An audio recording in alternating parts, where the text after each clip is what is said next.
Welcome to the Reset Mantra. I'm your host, Sabina Maharjan. This podcast aims to support your journey in resetting your mind, body, and soul by sharing insightful stories and conversations with experts and guests from diverse backgrounds. Welcome back to another episode of the Reset Mantra. I'm your host, Sabina Maharjan. My guest today is an extraordinary athlete with a series of historic achievements. I'm going to highlight a few of those. She is the first Nepali woman athlete to make history by completing a full Ironman distance triathlon in the UK in June 6, 2021. Before this, she became the first Nepali woman to win a mountain biking race in the UK. She's also known as the Mountain Queen and the mountain biking national champion of Nepal.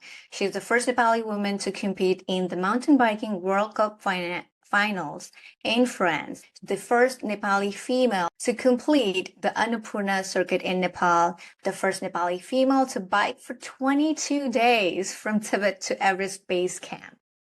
The British writer Jane Noble Knight had written a book called The Inspiring Journeys of Pilgrim Mothers and included a chapter on her struggle and eventually success in her field.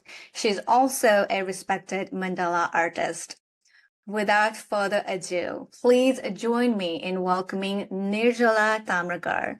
Nirjala, a very warm welcome, and it's an honor to have you on the show. Hi, Sabina. It's my honor as well and pleasure to be here in your podcast. Thank you for inviting me. Oh, the pleasure is absolutely mine. As I was telling you off the camera before we hit the record button, there's so much that I want to ask you. You have such an incredible journey. Let's start by, talking about your backstory for your early life. How did you get into mountain biking? What was your childhood like? Tell us a little bit about your early days. You would be surprised to know, and I'm also surprised myself. When I was young, when I was a schoolgoer, I had nobody in my friend circle or relative circle who were into sports. And even in my school, I went to school, Adarsh Vidya Mandir, and that time there was like physical activities in the school. We used to only have academic type of activities like art competition, essay competition, something to do with only sitting on the table, sitting on the chair things. I was always active, but there was nothing to do. I could pour my energy there. So there was nothing in school. After I finished SLC, Nirvana House, which used to be free. We are so lucky in Nepal that all over we have so many yoga camps, which is free. We do not have to pay. We have to pay nominal charge for like a yearly upfront, but not really as it is expensive in Western countries. So I started going to yoga with my parents, and the more I did yoga, more energetic I felt. In yoga, also I used to be flexible, and I was given a name, Rubber Maicha. Yeah, Rubber Maicha is like a flexible girl. So after yoga, I had a group of friends there whom I met in yoga. We had got really like junk type of cycle. Nobody had a better cycle. So we used to go ride up to Godavari, which is like 9 kilometer one way.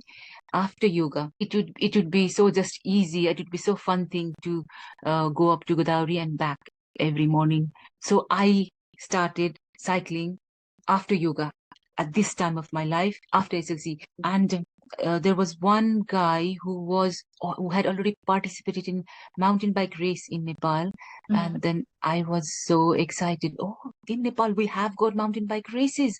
Do we? I really want to participate. I had expressed him this wish that I would participate if there is, and one day he came to say race is going to happen. So I went to participate. It was 2001. Of course, I didn't have a proper racing cycle, but in Thomel area, Thomel is the tourist hub area where tourists can come and borrow cycle for as many days as they wish. And there used to be a proper cycle which has a front suspension, mountain biking cycle. So we could get cycle from there, and I got one cycle for the race day. That race was luckily such a big event organized under the wing of Action Asia Himalayan Mountain Bike Race Series. Organizer's name, I still know it like Peter Stewart. He is the guy who brought hot air balloon in Nepal for the first time. That's what I heard. And now my husband used to work for him. I didn't know that time when in 2001.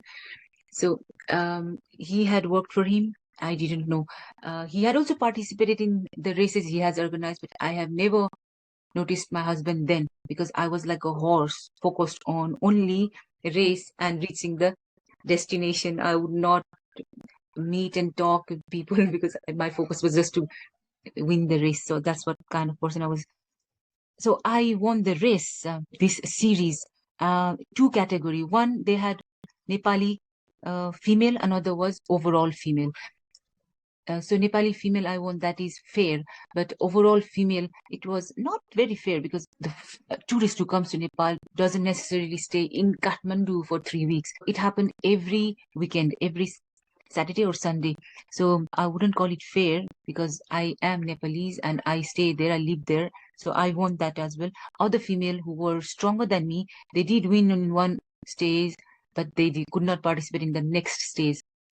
Like a better chance of upper hand because I was living there. So I won both categories. And when I won this, the what do you say, closing ceremony or the race award ceremony was in Radisson Hotel in Lazipat, and my name was got in front, and they say reporters.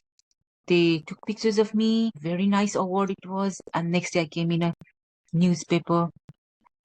Suddenly I felt, wow, this race, which I was so excited about, now I am suddenly a champion. And now I have become somebody. I felt like that was the very good feeling for me from person who is like, what am I going to be in future? What am I going to do? When will I find a good paying job? Like it was every youngster's story that they are trying to find a better job. They are struggling. And for me, I found something suddenly which I got result at once, like I raced and I became somebody. Came in a newspaper. I felt like I am somebody now. That feeling was really, which gave me my own identity. I really wanted to keep it and see where it will take me in future.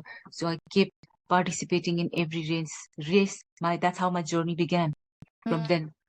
That's wonderful. I love how you said, when you started biking as a, hobby, passion, and then you took this opportunity that came your way. And when you finally, won the award and got recognized, you felt like you had Identity. so that's beautiful the way you put it, because we all want to have a sense of identity, being known for something, Exactly. right? And Exactly. at the same time, be perceived as someone who's seen, where we can be Yes. seen and, looked up to. So that's really Yes. beautiful. Yes. So tell me about this. I know you've participated in multiple national and international championship, and this was just the beginning, right? What was that whole process like, in terms of devoting time for the training and, going through all this championship? What was the process like? What was the support system like, be it from your family or Nepal at the national level, right? Especially when you are participating in the international championship. What was that whole process like for you? Nowadays, there are so much better situation. I was always fighting about equality for male and female riders. Like if a male wins, if they also have to do the same distance, and female also have to do the same distance. They also have to do the same training. We also have to do the same training. We also have to pay for the cycle parts, same amount of parts, same registration fee. But why do not they give the amount, prize money equal? If you want to promote female participation or encourage female, the organizers' part is to put the prize money equally. That's what I used to always talk about in my days. There was really not equal or nothing at all, and no prize for females because there was very few participants, like Did you five. You said no Yes. prize for females, or was it No like, prize for females in my time. If there was a cash prize for men, they would put a water bottle, something part, small part of the bike part as prize for female. Well, that's how it was in my time. But I knew this mountain biking is going to not in that state how it was that time. And I knew, and every interview I used to say, 99% of the Nepalese do not know how amazing our country is, how beautiful our country is. You have to ride a mountain bike, come out of the mountain bike within 10 minutes from whichever part of your house, you will reach to the foot of the hill, and then you can start doing mountain biking up the hill. Then it will be amazing journey. Then you will see the view of the valley from top of the hill, and then you can enjoy nature, fresh air. Kathmandu, as you know, it's a landlocked country, so early in the morning when day starts, all the dust rises up, and it is more dusty, polluted. But when you are up in the forest, you can breathe fresh oxygen and greenery, mountain ranges. You cannot buy it with money, and you cannot reach there by cars. You cannot reach there by motorbikes. It will take a long time to hike. The only way, quickest possible way, is mountain bike, and it's not very expensive. This amazing experience you can get it by mountain bike. And knew that once people try it once, it will get super popular. This is going to be the fastest growing sports in Nepal. I used to say it with my own word. And within a decade, what has Nepal been now? Every single household has cycle, I guess. And they do not want normal cycle from Austin. They want very nice, like at my time, there used to be 9 gear in the bracket at the sprocket at the back. Now they want 12, which is more advanced, very expensive one. They want the most expensive, and then they feel pride in riding cycle. Now there are so many, what do we say, recreational riders. At my time, there were not recreational riders. They used to look down upon cyclists, but the number of people who ride cycle is growing. It is also good for health. So now the whim of cycling in Nepal is so strong. Everybody loves cycling so strong. That time it hadn't begun that much of whim, and now it is completely, everybody loves cycling now. Yeah, I love it how you said it. I remember, and we were touching base offline before we started the recording, that you and I pretty much grew up in the same area, and you were born in Kumaripati. That's where I went to Yes. school. We're not that far off from each other's town. With like, Yeah. it wouldn't be wrong to say we're like we grew Yeah. up in the same valley and same Yeah. area.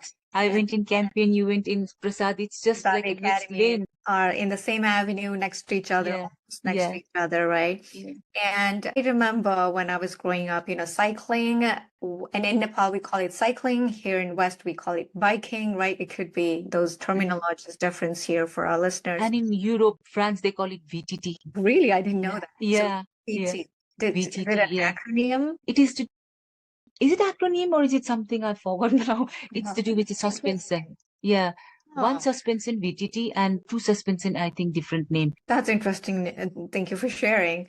Yeah, and then in Nepal, when I was growing up, we know kids love bicycling, but for adults, it was seen more as a necessity, right? For those who couldn't afford a motorcycle or a car, they would then cycle. So when you brought up that point of, it wasn't looked up upon, to kind of dive into that sports area. And you also touched about how beautiful the nature is. So it seems like when you were Yes. pursuing that passion, you were also stopping to kind of enjoy the nature. Yeah.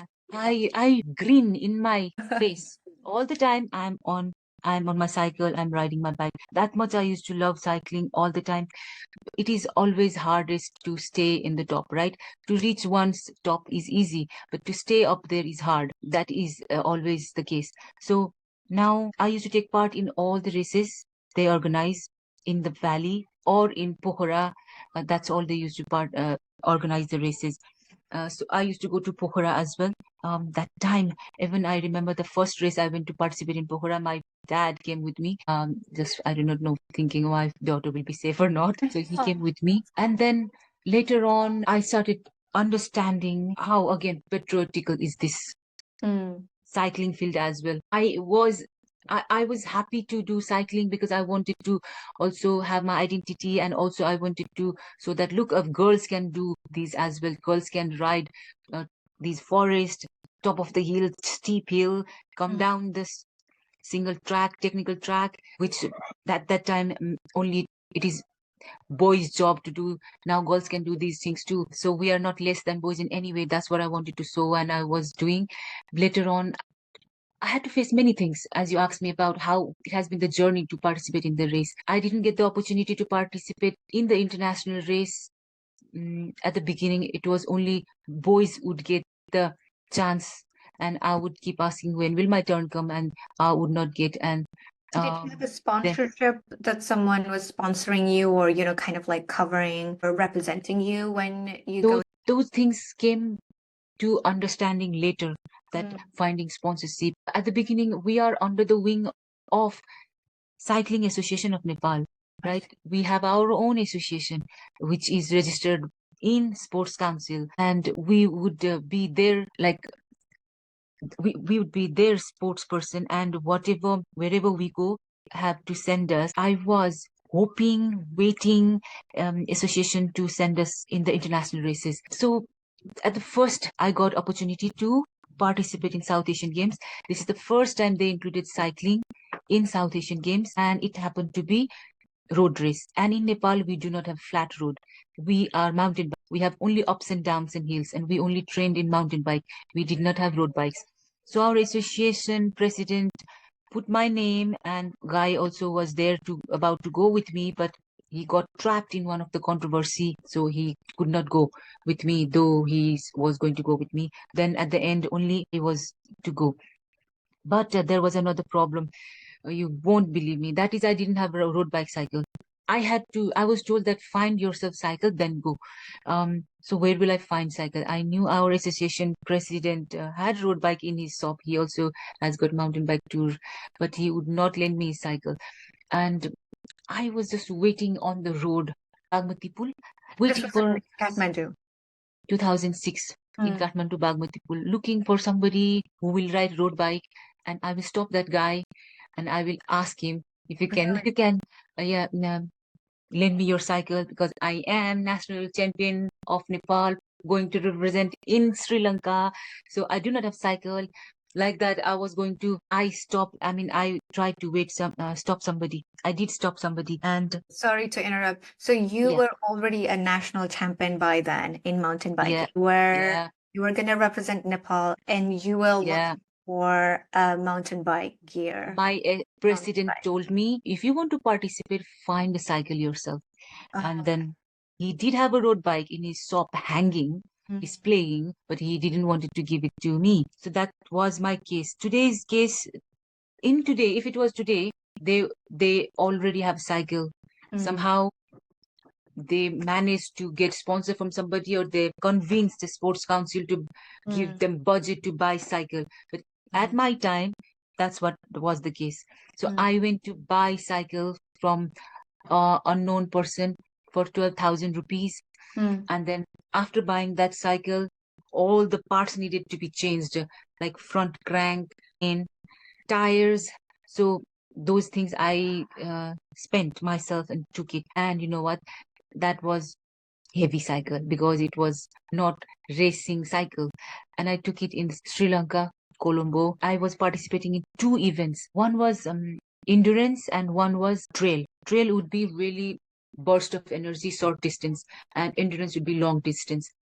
I was so optimistic I will do better, because I used to train on myself. I used to early morning, again for training, I used to ride my cycle on my own, very cold morning, up to, what is that place called? Oh, well, it was past Bhaktapur, and past where you have to go out of the Kathmandu Valley. Agreed. Um, Dhulik, saying Dhulikhel. So I would reach Dhulikhel and again go 5 kilometers down, and then ride up back again and back home. So some of the trainings were like this. And I thought, yeah, I am bursting my thighs. I am doing like sitting on my cycle, standing on, cycling, just standing on all the uphills. I am trained best, I thought. But Mm. in the event, I found out all the girls are also very strong. The reason is their cycle is way lighter than mine, and mine is very heavy. And on the race, I couldn't do anything. I that my position was not bad, but I felt very bad that my dream of thinking that I am so strong was not true. And then I cried so much that day, I remember. And my liaison officer was there, and I remember so the sad thing was I was sad, and I had still another event to go. And in the other event, Sri Lankan coach who was given to me, he lent me his bike, said, use this bike for the other race. And I used his bike for the another endurance race, which was my height and which was way lighter. But I again realized so many things that you have to do. Drafting, like your teams, to save energy when you are in an aerodynamic position, the front person will be putting more energy than the person who is right behind them. The right behind him person will be saving more energy, and he can use his saved energy at the last minute to win or beat. All these things I had no idea. That I learned it there. I was on my own. It is a team sport. I didn't know that it's not an individual sport. Also, people try to demotivate you in different way in races, trying to say, do not stay behind me or go away do not stay near me. We are like gladiators, right? Racers are modern days gladiators fighting with international best participants who are trained by coaches for months. And we are the strong people of those country in that particular field. So those we didn't know all those things. Now we learned it, and it is also not my sports, but it was a great learning experience for me. Another nicest experience of participating in South Asian game was, as an athlete, I was given a van, one liaison officer, 2 escorts in a motorbike in front of my van, and coach. And that was because they were having an internal war, I think, in Sri Lanka. International athletes were given such a kind of security custody. That type of what do you say, was so it made me feel so special again. The participation didn't give me any podium result, but I learned a lot. And next road race, next South Asian game was in 2010, where I came fourth, actually. Up to only third person can stand on podium, but fourth will not. But I came fourth in the next South Asian game, which happened in Bangladesh. That was good achievement. Yeah. That's really nice. So throughout this whole journey, when you're like completely devoting and taking the mountain biking as a full-time career by that time, right? What was your family dynamic? How were they? Were they supportive? What did they tell you? What was it like for you? It was such an expensive sport. They would not be able to keep buying nice cycles for me. I too didn't wanted the help for me in the cycle, because I was a grown-up girl in my 20s. At the beginning, they used to be hesitant to send me out of Kathmandu Valley to participate in any race. Later on, they started understanding that I am bringing trophy every time I race. Every time I come in a newspaper, all the newspaper in the sports section, and sometimes I would also come in the news, in the national news at the sports section, which made them maybe proud or happy. Rest of the thing was up to me, that how I make money to keep myself in this field. They let me do. I used to go really early in the morning, like 4 a.m. I used to wake up and do cycling for 4 hours, come back at 8 with group of cyclists. That's how my life was all the time. Now I know I am okay in Nepal, and I am bit by bit learning every time, gaining confidence, gaining courage in every technical section, which took me so long time, because in Nepal we do not have coach. A cycling coach. In every sport you have coach, but our coach, we do not have coach. Why? Because our association doesn't have budget to hire coach, international coach, because mountain biking, we do not have coach in Nepal. So international coach, they can't afford. So we are our own coach. We go in the cyclist, in the forest, and train. Every day we train. We learn little more courage to go in more technical section. We fall out of bike and we go to hospital to check if I got cracked somewhere, bone somewhere. We take x-ray. I do not know how many times I went to hospital to check if my bone has been cracked. I went many times. Also, we do not have we do not have anything that time. Mechanics. Every time anything happens to our cycle, we have to take to a cycle shop and we have to pay it ourselves. And I wanted to participate in the international race. First race, I again heard through other male cyclists was there was going to be a big race in India, 10 days race organized by where the most participants would be Indian Army. So we wanted to participate in it, and because it would be my test to see if I could what level I am among other international riders. Again to go to India, Sikkim. First we had to fly to Delhi, and then not to the Sikkim. When I went to the Shimla, we had to fly to Delhi. To Sikkim, we took the small flight. I forgot the name, the border of that India. So we took the small flight. That time my father came again for 10 days. Father was always there, that support person. To protect the daughter if nothing happens. I don't know. At that time, it was amazing race again because it was my first 10 days race. I remember it. I gave my best in it. We won good prize money. Sikkim Tourism Board had collected money, and there was again issue that they didn't want to give prize which they had announced before, but with a very kind another journalist who made sure that the amount which you have promised to give to the winners, you have to give it, otherwise this is going to be not good for your prestige, our prestige. And he gave our prize money. It was a good amount. It was above 1 lakh Nepali rupees that time, I think, even though I became second. So that was my first experience, and I spent all the money and more money back to cycle in making the cycle parts better. Thank you for sharing that story. It definitely seemed like, a lot of times, like a couple of things you mentioned, I think they were really deep, especially when you said you were, preparing for the biking. Sometimes you fall, you break, you have scars, but it didn't break you internally. I guess the mental toughness, right? The resilience and the not just resilience, becoming anti-fragile throughout those experience of, trials and turbulences. I want to fast forward a little bit towards your transition, I believe, from mountain biking champion to triathlon. And triathlon, like I was saying, before, it's considered as one of the most difficult one-day sports event in the entire world. And it just kind of endurance event. It is the optimum level of endurance. Yes.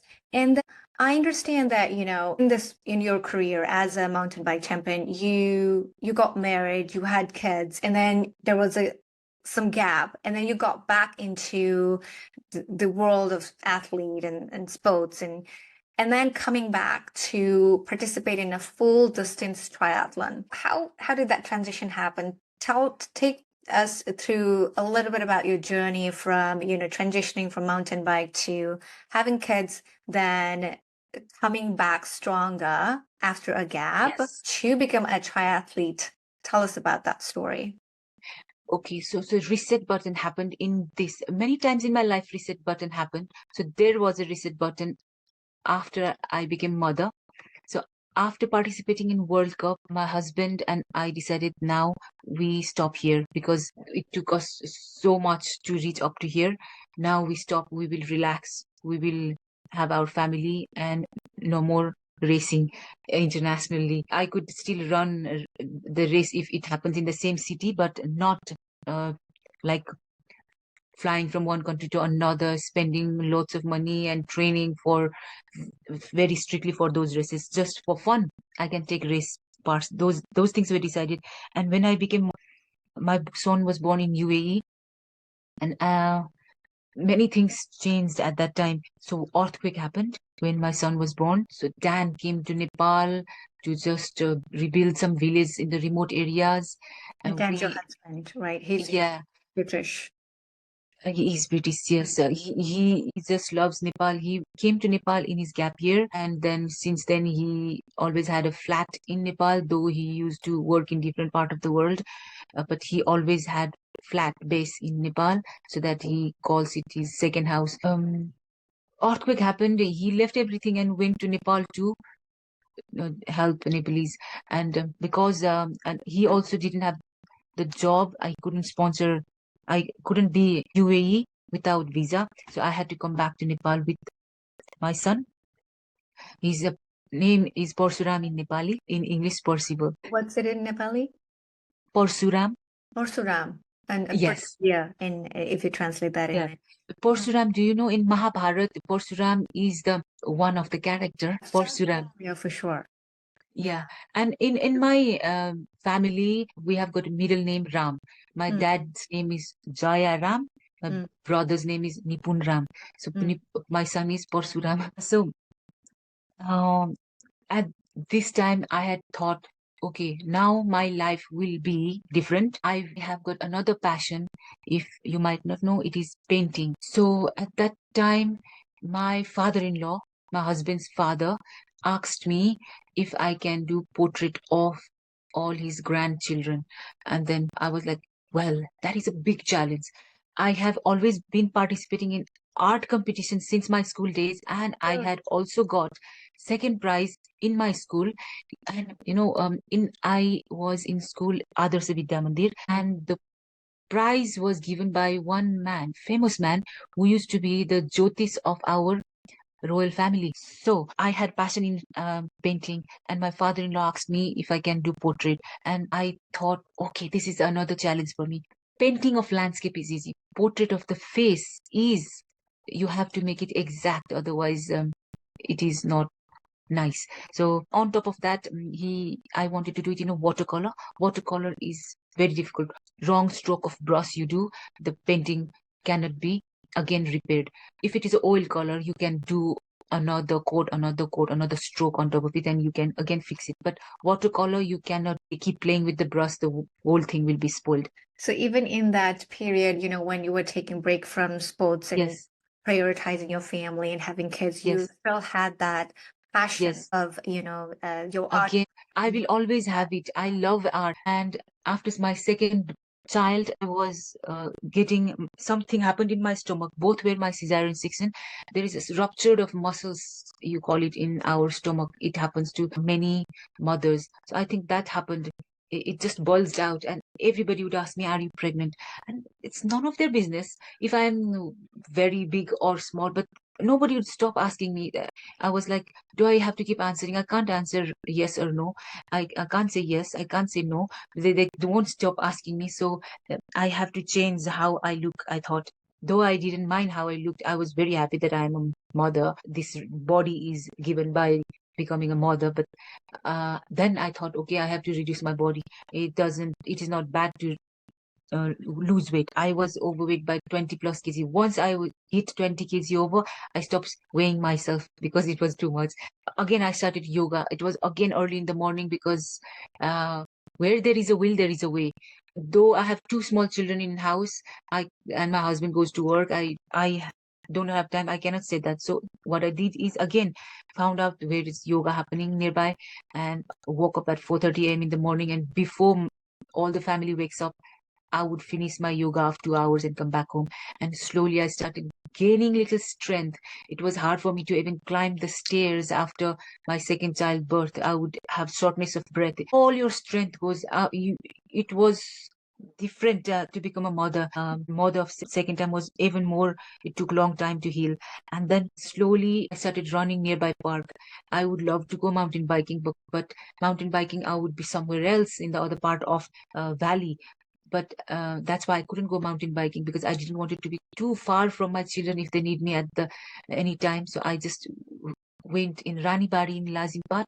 Mm-hmm. I just ran there. There is a 2 kilometer circuit, and upstairs there is like less than 400-meter circuit. Two circuits there to run. So there I would go anytime possible. There I met one coach training other top runners of Nepal, and I asked them, "Can you coach me?" And he said yes. And then And this I was was in in Nepal, yeah.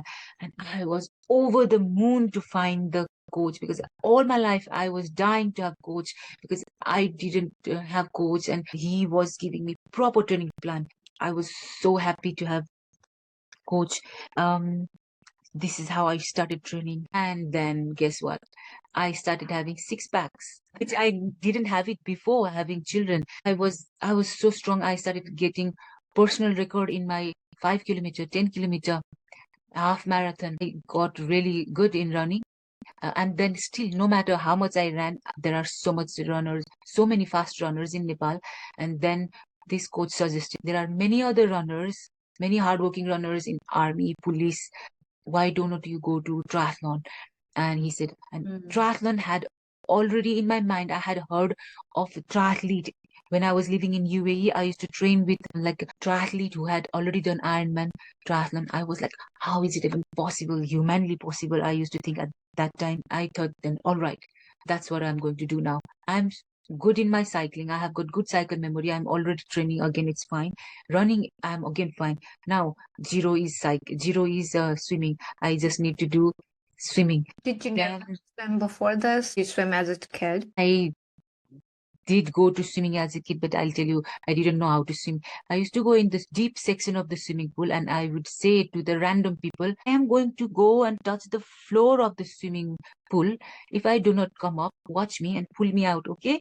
And they would say, okay. And then random people, whom strangers, I do not know them, that's what I would do. That with, I didn't know how to swim, but I would still dare to go touch the floor of the swimming pool.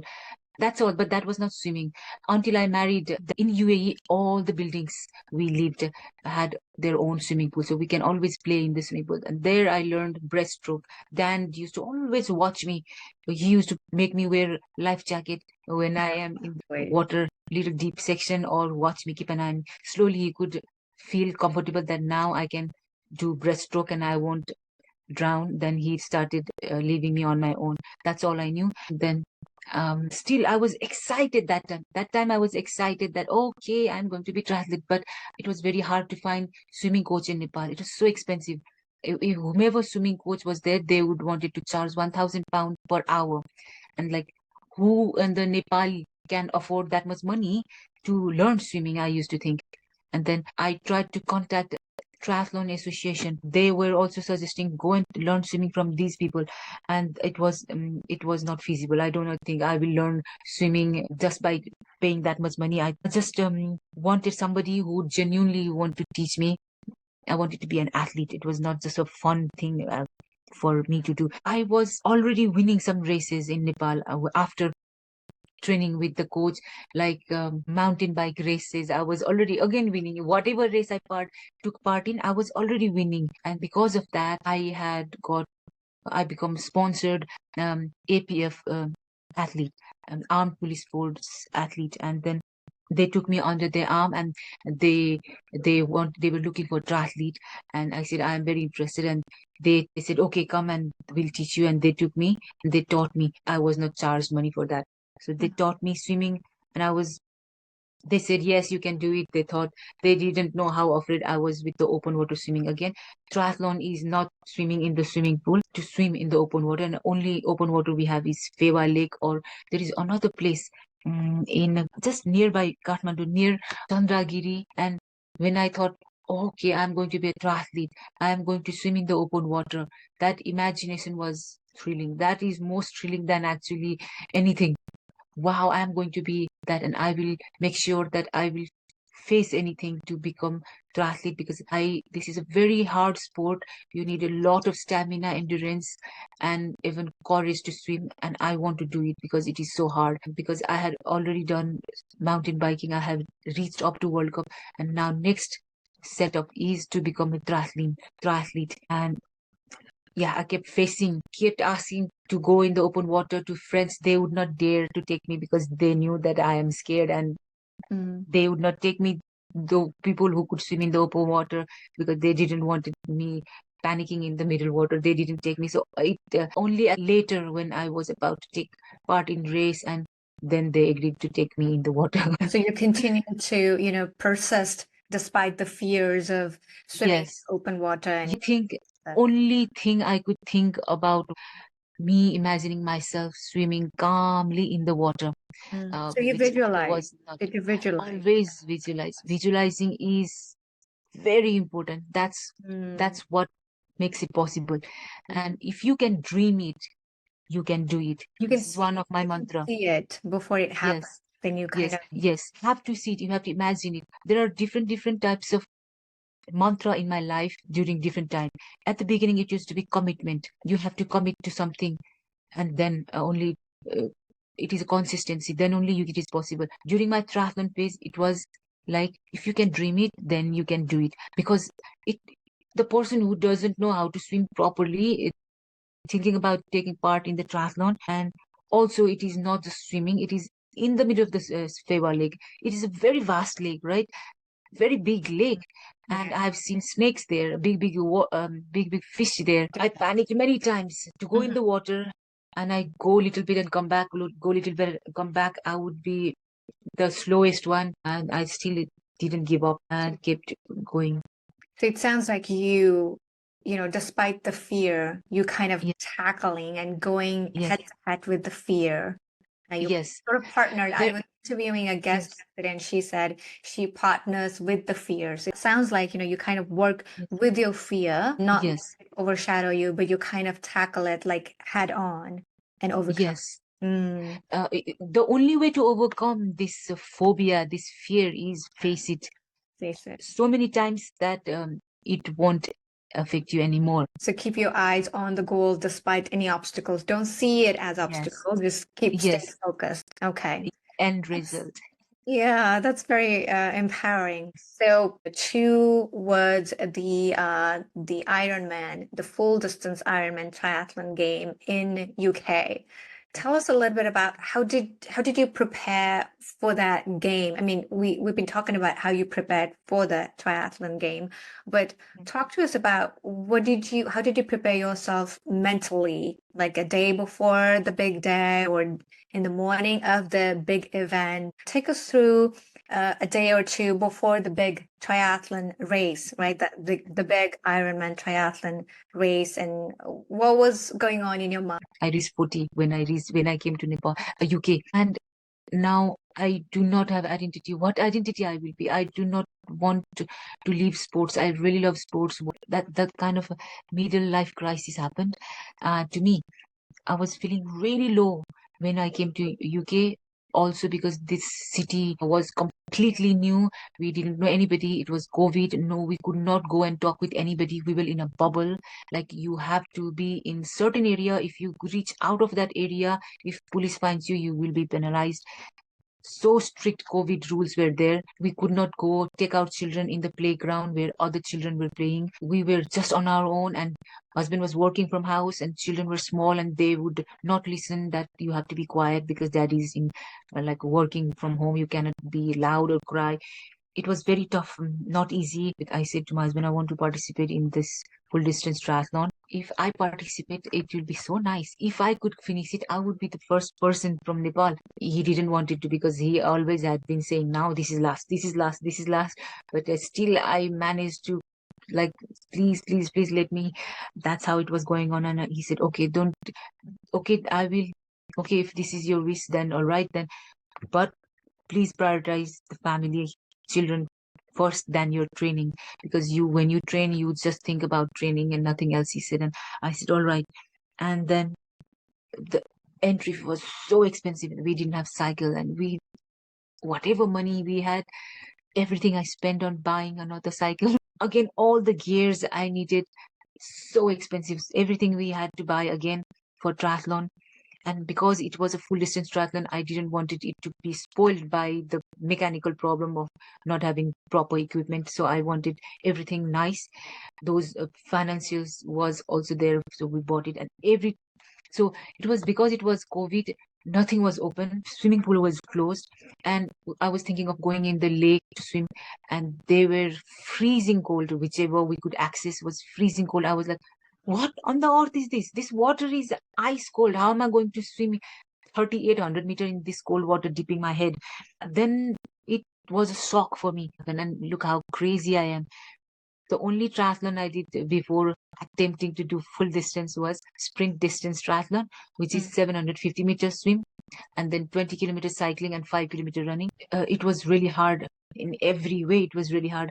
I would be always tired, and only thing I could do is rest after my training, and I wouldn't have energy to again play with children. Um, I was like, this is my last chance to participate in this type of big event. I know this has already taken so much toll on us. I will not get this chance. And I was even more determined that I have to do this. And I would even focus more on training. But that was my opportunity to become a first person of Nepal to do this. On the day of the event or the night before, what was your Yeah. thought process like? Were you excited? Were you anxious? What was going on in your mind, and what sort of preparation did you do for the big race, the full distance Yes. triathlon? So I was like, okay, this is 12 degrees water. Now I have to dip in here for more than 1 hour. If I survive, I will survive. I am always super like do or die type of mentality I have. Like you have to do it. Otherwise, no point of living. That kind of mentality. So I was like, okay, I will survive in 12-degree water swimming, I thought. But when we went to the race venue, we need to reach race venue to know what is happening, where is the starting point, where you will like put your bike, and from where you will go and start running, what is the point. There will be penalty. You cannot afford to have any penalty. Any penalty means you will lose your time, and it could mean that you are disqualified. There are lots of rules, and we need to listen to what organizers have to say, what we have to do in everything. So we reached one day before. I was so pleasantly surprised that water was warm. That then Oh, all my um how will I survive in cold water problem went away. That water was so warm and so nice. Not so warm. It was not 12 degrees. It was 17, 18 degrees. And then it was absolutely fine. And then the day of the race, properly raining again. I wasn't expecting rain. And I thought in the rain, there can be lightning in the water. Which is again dangerous. Will race get cancelled? I was like, somehow I was feeling too cold to go in the water in the storm. And other people, I was standing next to other ladies, they were like, no, it won't get cancelled. They looked very confident, and I was like, wow, this person is so confident. It just felt nice to talk with the confident people. And the race happened. I swam, finished. As soon as I came out of the water, I knew I was going to make that day. Because inside me, though it is a very big challenge, I knew that I have done this Annapurna circuit. I have done so many times this 10 days races. I can cope. I know how to. I have trained my body to just how to get energy with just by water and just by little food. I just knew I will not give up no matter what. So swimming section, I came out of water, and I just felt like I have already succeeded. During biking section, all the road was closed. I didn't make any mistake, and everything was fine. Easy, I took it easy because I had heard from many people who had done full distance triathlon that your real test will come in the running section, because you have to run full marathon in that leg where you have just cycled 180 kilometers. So I was cautious that nothing happens to me in my running section. And running section was going fine until suddenly something happened. That is like I was started hallucinating. The road was straight in front of me, but I could see that it was not straight. Then I knew it is something going wrong with my brain. And I was so scared that if I tell marshals, they will think that I am not fit enough to continue. And I just didn't tell anybody. I thought it is I was eating, fueling myself with so much of caffeinated drink and food that it must be that result, or I am too much tired. Whatever is the reason, I will just keep going. I thought, um, I I will tell you, and I do not feel shy on this. I needed to go to and I didn't. I just kept running, and I did it on my own, cycling, triathlon. triathlon kit. I do not feel shy on it because I didn't tell this in other I interviews. guess a lot of people do that, right? You don't have choice Yeah, because you started. This yeah, is a yeah, very long distance, the triathlon game where you start with yeah, swimming of 3.8 kilometer, right, which is like 2.36 miles of swimming, 12 miles of cycling, and then you transition into what yeah, 26.1 miles of running. I'm translating that into miles, and I'm pretty yeah. sure many other participants do that as well. I didn't tell you the perfect time to do we is when you are swimming. So that time is also we did it because you Uh, are in water and you are already in a wetsuit. When you wee in a wetsuit, you will become warm with your. okay. That is the time. Well, this that time also I made most of it, and the rest of the day, you just use so much of water that you do not need to go to toilet. But Mhm. I was drinking so much in the run section because I needed food in my body to keep going that muscles. I was also taking painkiller, and they had it like organizers had it in their table that food we could grab different types of water, and I asked if they have painkiller, and they said this is not recommended, you have to take it. If you want to take it, it is on your own risk. Give you it can give you bad effect as well, apart from getting you rid of your pain. I said I'm okay, I agree to take it on my own risk, and I took many painkillers. My leg, I do not know what started hurting. Everything started hurting at the end of the You took the painkiller like right around the raining before you uh, transitioned to run running. not at the beginning when it started hurting. It didn't hurt until like last 16 or 14 kilometer was left. Suddenly something, my body was mentally, my vision was getting like it was a straight road ahead of me, tarmac ahead of me, but it was looking like meandering road. Mm. And also I just knew that my brain is just needed a rest or stop. But I knew that I do not want to get pulled out, so I didn't tell anybody that what I'm seeing, and I What continued. kept And you going, despite feeling dizzy and in those last few minutes of, the end of the race, what kept you going to get to that? because I have been athlete all my life, I've Mm-hmm. got the pain bearing capacity. What Mm-hmm. I like, I like pain in my body. What I still enjoy is the ultimate all over body pain in my body. That what I like. I still crave for that. That is endorphin. What is it? Some kind of a thing. That's what I like. And when you recover, then you feel so strong. We are only as much as strong how much we can recover. Like we need fluid, we need sleep. After very, very hard workout, when you are aching all your body so that much that you can't even get up and down of the stairs, that much we train. And that's what I've been doing all my life. And I love the pain and I can bear any pain. And I know that I will not give up until my muscles completely doesn't work. And I just didn't give up until nothing works. Instead of focusing on the body, I kept focusing on how amazing it would be after I finish it. How amazing all my years and years of like doing something again, doing something more. That World Cup had already faded away because it was on 2012, and I needed to do something more thrilling now. I mean, at that time when I was doing it to make myself raise my self-esteem, because we as in people who get so much hyped by this media attention also get very low when we do not get attention. I do not need to prove myself to anybody more anymore, but I wanted to prove myself that this is, if not me, who will do this. I managed to become the first one, and at the end my husband is very good, so he was there waiting with my children, and then I held my children's hand, and yes, they were waiting for me.